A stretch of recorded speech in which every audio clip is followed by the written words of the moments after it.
सोवत गौरा के शिवजी जगामई, चला गौरा गंगा स्नानवाना।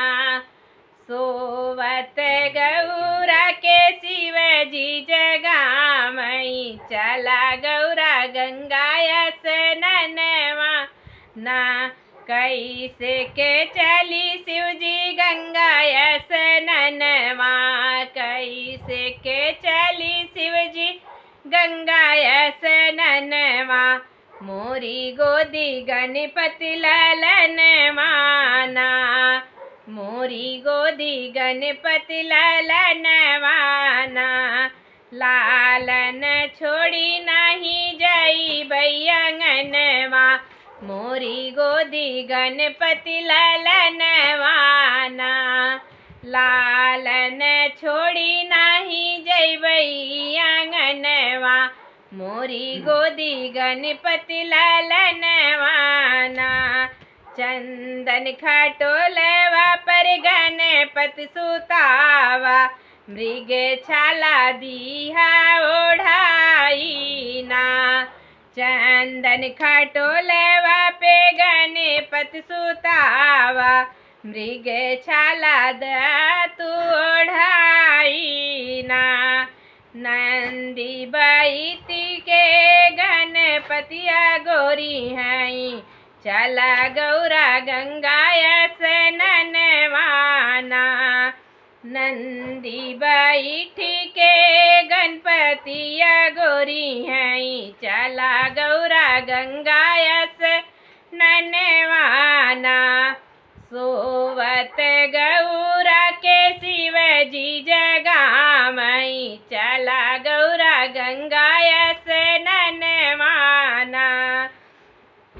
एक हाथे चुनरी दूजे हाथे लोटा, एक हाथे चुनरी दूजे हाथे लोटा। चली गौरा गंगा स्नानवाना, हे चली गौरा गंगा स्नानवाना। गंगा के बीचे गौरा डुबकी लगावे, लालन पर बाटई नजरियाना। गंगा के बीचे गौरा डुबकी लगावे, लालन पे बाटे नजरियाना। सोवत गौरा के शिवजी जगामई, सोवत गौरा के शिवजी जगामई, चला गौरा गंगा स्नानवाना। हे चला गौरा गंगा स्नानवाना। गंगा नहाई गौरा शिव संगे बैठी, गंगा नहाई गौरा शिव संगे बैठी। भक्त मागे लागे वरदनवाना, हे भक्त मागे लागे वरदनवाना। सोवत गौरा के शिवजी जगावे, सोवत गौरा के शिवजी जगावे, चला गौरा गंगा स्नानवाना। हे चला गौरा गंगा स्नानवाना। युग युग बाढ़े तोहरे मंगिया के सिंदूरा, युग युग बाढ़े तोहरे मंगिया के सिंदूरा।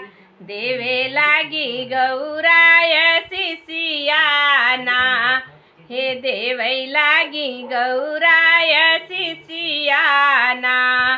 सोवत गौरा के शिवजी जगावे, सोवत गौरा के शिवजी जगावे, चला गौरा गंगा स्नानवाना। हे चला गौरा गंगा स्नानवाना। हर हर महादेव, जय श्री कृष्ण। आप लोगों को कैसा लगा कमेंट करके ज़रूर बताइए, आप लोगों के कमेंट का इंतज़ार रहेगा।